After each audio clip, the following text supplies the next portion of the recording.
We are currently in the face of a rapidly accelerating international financial collapse. Billions are being threatened by a water crisis combined with a global food shortage, and the repeated failure of political leadership to competently address these matters has made the overall crisis even worse. Given this state of the world around you, wouldn't it be a proper occasion to ask, what actually governs your society? Take the fanaticism around global warming. The science indicates that these changes in the Earth's climate are determined by solar cycles, orbital changes, and interstellar radiation. Yet even potentially decent leaders are still going along with the green policies that will vastly accelerate the economic breakdown. So if it's not a matter of science, then what is driving our nation down a path of green fascism? To be clear on these matters, examine how the British Empire created the modern environmentalist movement. The ideological and political basis is demonstrated by the founders of the movement, Julian Huxley, Prince Bernhard of the Netherlands, and the Duke of Edinburgh, Prince Philip. These three have played key roles for the British Empire going back to before World War II. Following in the footsteps of his grandfather, Thomas Huxley, known as one of the pioneers of race science, Julian Huxley was obsessed with population control and eugenics. He continued his grandfather's legacy, acting as vice president of the British Eugenics Society during the bulk of World War II, and later became president. Julian was, by all means, not shy about his disgust for humanity. The lowest strata of people are reproducing too fast. Therefore, they must not have too easy access to relief or hospital treatment, lest the removal of the last check on natural selection should make it too easy for children to be produced or to survive.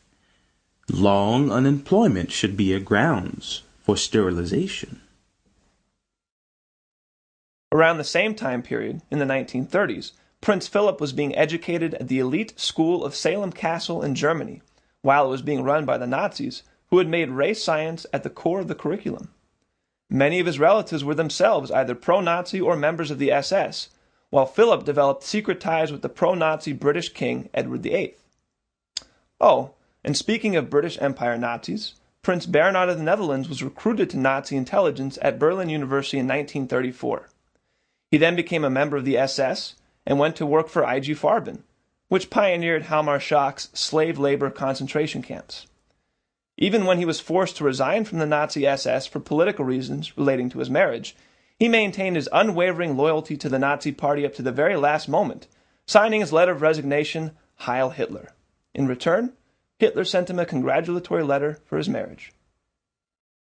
Obviously, the publicity of the atrocities committed during World War II made eugenics and Nazism not too popular after the war.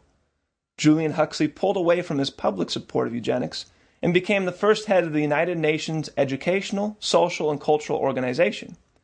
He stated in UNESCO's founding document, "Thus, even though it is quite true that radical eugenics policy will be for many years politically and psychologically impossible, it will be important for UNESCO to see that the public mind is informed of the issues at stake, so that much that is now unthinkable may at least become thinkable."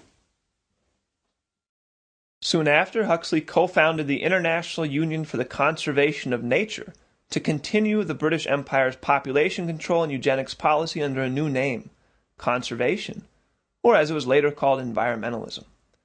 Prince Philip likewise took up the cause of environmentalism, taking a personal commitment to reduce the global population by billions.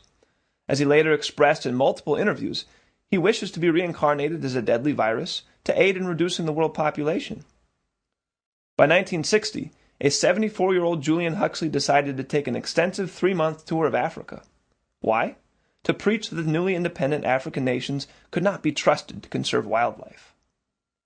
The following year, Huxley would join up with Prince Philip and Prince Bernhard to found the World Wildlife Fund as a new front for the British Empire to continue their imperial, genocidal policies.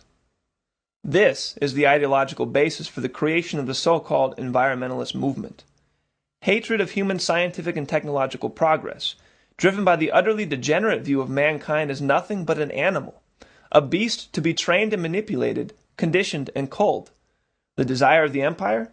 To reduce the world population down to 1 to 2 billion people and keep the vast majority of those remaining in a backwards, indigenous state. Here we find the philosophical core of the countercultural attack directed at the baby boomer generation. From Silent Spring to the population bomb, they were subjected to psychological warfare intended to break the United States culture away from any commitment toward actual human progress. The baby boomers were conditioned to believe that man was a scourge on the planet, and any desire to improve mankind's living conditions, especially through application of nuclear power, must be stopped. The global warming hoax was introduced in 1975 through a conference organized by Margaret Mead. Bringing together the followers of this anti-human doctrine in the United States, the entire conference was run under the presumptions that mankind's development was inherently going to devastate the planet. That was the only thing that mattered to the organizers of the conference. Scientific accuracy was secondary, and only relevant to the degree that it could be manipulated to justify their desired policy of halting progress and reducing the population. The conference featured followers of Paul Ehrlich, whose fraudulent work, The Population Bomb, was a reintroduction of the work of Thomas Malthus. Ehrlich himself believed that we should cut the U.S. population in half.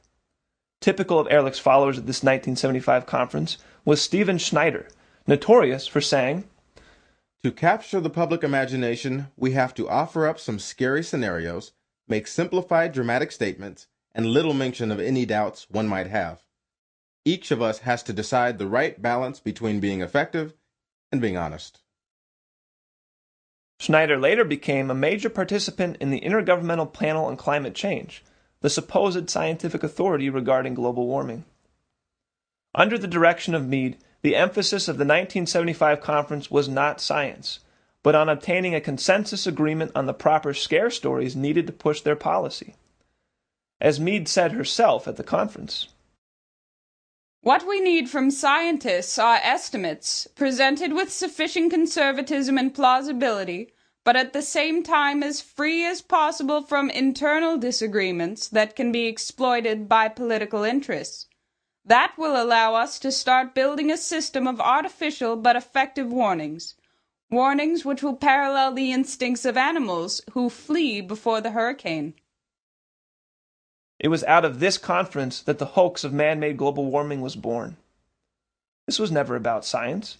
It is the British Empire's policy for genocide. So before you react or come to a consensus with your friends and neighbors, make sure you actually know where your impulses are coming from.